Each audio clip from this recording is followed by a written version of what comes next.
हम राक्षस खानदान से हैं। राक्षस खानदान? जी हाँ, क्योंकि बचपन से ही मीट मच्छी इतना खिलाया गया। तो आप लोग कौन से वाले राक्षस हैं?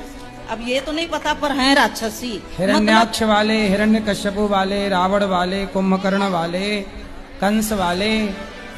गुरुजी अभी नहीं है, अभी तो हम आपसे दीक्षित हैं 4 साल से। अच्छा। तो हम इंसान बन गए हैं आपके चरणों शरण में आके। अब इंसान हो गए, चलो अच्छा। दीक्षा सिर्फ मैं ली हूँ, पर मेरे घर में ठाकुर जी का सेवा होता है, जुगल जोड़ी है और मेरी बेटी है 2, मेरा अब पति आप लोग है। वैष्णव हो गए, भक्त हाँ, हो गए हैं। हाँ। पहले राक्षस थे। सही। कोई नहीं खाता है अब हमारे घर पे, अंडे का भी कोई नाम नहीं लेता है। पहले खाते थे जी।